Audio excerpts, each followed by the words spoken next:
Hi, welcome to my channel. I'm so glad that you guys decided to join me at a Tribe of Three Sisters Herbals. My first topic right now of discussion is that I need to change my name on the site. I know it's so short. I haven't even been here for a long time, but I've been doing a lot of meditating and I've been doing a lot of thinking about where I'm going and what I want. Like one of the things that I have issues with is knowing what I want, because I'm the kind of person that likes everything. I want to do everything. I'm going to go do this, I'm going to do that, and I'm going to do all these things all at the same time. And, you know, I have to be able to focus on what I want. And what I wanted for this channel is to help bring healing to people through the power of herbs. For those of you who don't know or just joining us and stuff like that, I am a clinical herbalist, have my master's in clinical herbalism, therapeutic herbalism with a concentration in clinical.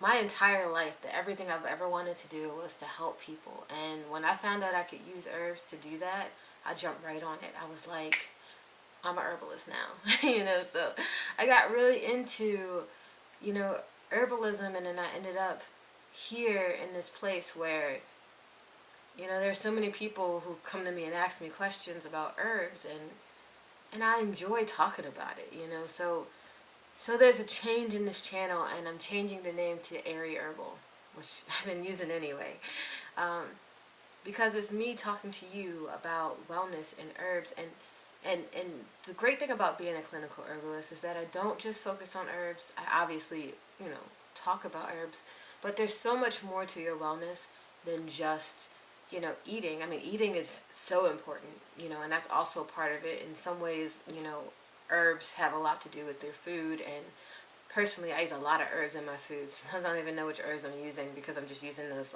shakeable ones, but,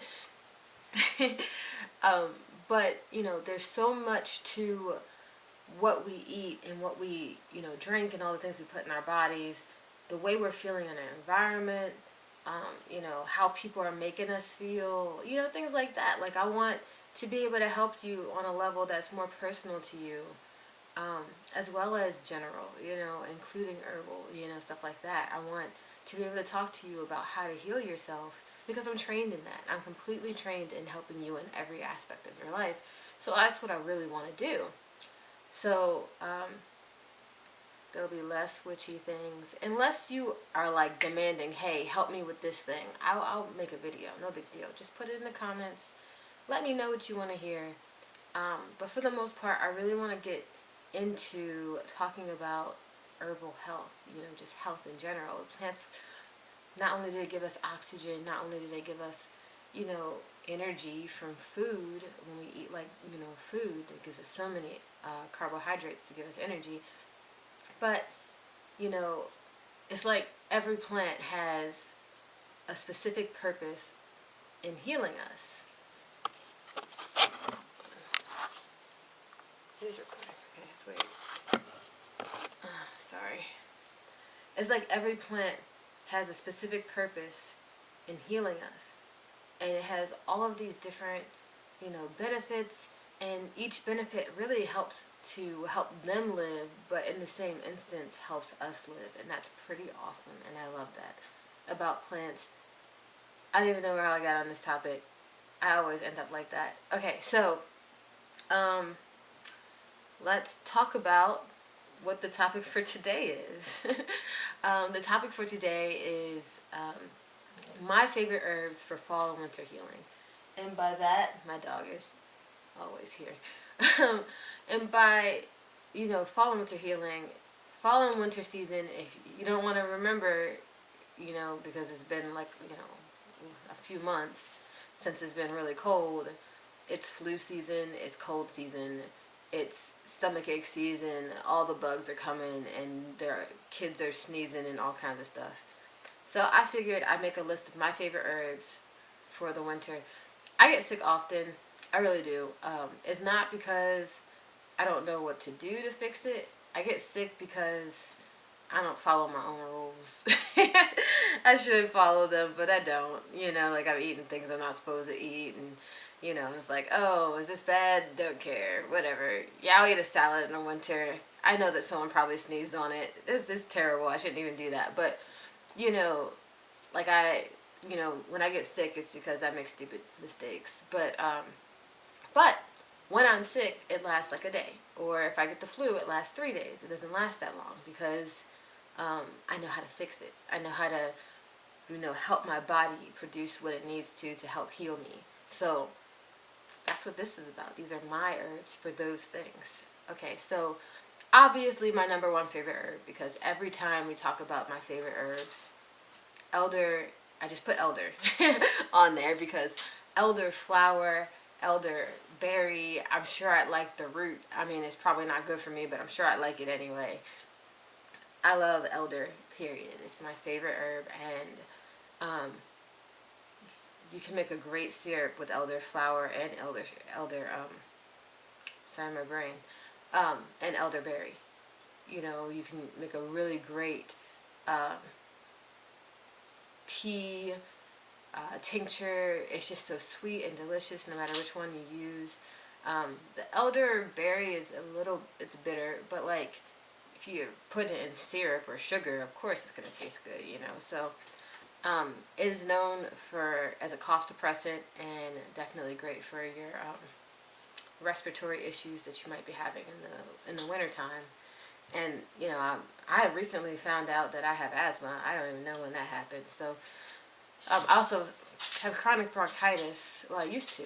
I don't really get it that often anymore. But back when I was in college, I had chronic bronchitis. So of course, when I found out that I could use this as a cough suppressant and get all that mucus out because of its amazing antitussive abilities, I love that one. The next one is turmeric. I love turmeric. I make a turmeric and ginger tincture every year to prevent cold and flus. Now, I don't honestly know what I do that's different than other people because it's so simple, right? Turmeric and ginger, right? It's so simple. I always add something extra to it too, but for the most part, that's my main ingredient. And it was like the first thing I ever made because I had read up on them, and every time someone got sick, it lasted like no time. Without it, it lasted forever. So now my family just comes to me and asks me to make them the tincture ahead of time so they don't get sick. So now I have a bunch of it in my kitchen right now, and I have a bunch of it over here. Let me see if I can get it. Oh, here's one. This must be from the last year. Yep. See that yellow? That's that tincture. That's that turmeric. But yeah, I make it every year, and everyone loves it, and it's one of my favorites because it works so well, like really well. It might be on my site. I'm not really sure. tryWith3sisters.com. That stuff is staying the same. It's just, I want to be able to tell you about my herb stuff. So after turmeric is ginger because, stomach viruses also, they skyrocket during this time. And I used to be a health inspector, and when I was a health inspector, we always got people saying they got sick, but really it could just be a stomach virus that's just being passed around from kids to school to all that stuff. And a lot of people think that they got sick from the last place that they ate 2 seconds ago, and usually that's not the case. You're probably just sick, or it could be for anything. So I really like ginger. Plus it tastes good, and you can put it in anything and make everything taste good. Like I put it in my food, I put it in my tea, I put it in everything. I dry it and make it into a powder and put it in random things. It doesn't even matter. I love ginger. I like oranges because of the vitamin C. That one's very simple and easy, but it does make you go to sleep. I had a whole thing that happened where I had posted an energetic tea, and I used orange because when you think about orange, you think citrus, you think, oh, awake, right? No. There's a compound inside the skin of the orange, which is what's dried. And it makes you go to sleep. So I was super energized, got my homework done, and then I was knocked out. It was crazy. It was like, because everything else in there was very energizing. So I was like, energized, energized, energized, knifed out. It was crazy. But it was good though. Cinnamon has, I don't even remember what it's called, but it thickens up when you put it in water. So it's really good for your mucous membranes. It helps get rid of that mucus and, you know, really helps heal you, but it tastes good. You put cinnamon in everything, you know, like people put cinnamon in everything. They don't even know the healing benefits of it. I had no idea it had the ability to thicken up like that. Cinnamon and marshmallow root, both of them, are really great for your mucus. They're very healing plants. I really like marshmallow root because it's so soft and tastes good. It also kind of puts you to sleep. I did a cold infusion of it a long time ago and it knocked me out.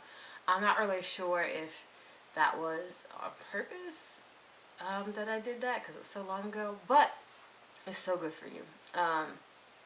Both of those are really great for if you're having trouble sleeping in the wintertime. You want to warm your bones, you know, add them to some milk or something and just, you know, allow yourself to just fall asleep. Last but not least, this one's not really specific to illness. I have terrible circulation in my legs and my feet and my hands. So, you know, when it's cold, I'm really cold. You know, so I'm so cold. So instead of you know, just being cold all the time, I decided that I created a tincture for myself of prickly ash and ginkgo, which, you know, helps me with my memory because I can't remember things very often. So problem is I haven't been able to get it in a while. So all of these herbs I like ran out of, so I have to buy more soon. But I do have elderberry and elderflower because I got like a big bag of those. But so though prickly ash and the ginkgo help speed up the blood and help with circulation and getting you know, blood to the brain and getting oxygen to the brain. So it helps you heal more than, you know, you would normally heal. That's why it's so good for ginkgo is so good for the brains because it's constantly, you know, increasing that circulation to the brain. Plus it has some other factors that help with the brain health. But prickly ash, it's just such a stimulating herb. I like the way it tastes. I like everything about it. It's so good, you know. But it's weird because it's also kind of bad, but it's good. I don't know. It's sour, but like minty, but not minty apparently. It's warming. I don't know. So,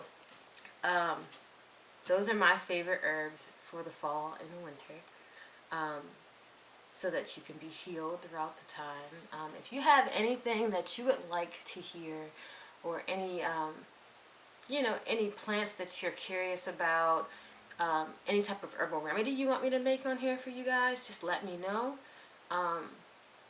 Just comment on the bottom of this video, like me, subscribe me if you like this video. Thank you so much for seeing me, and I appreciate you.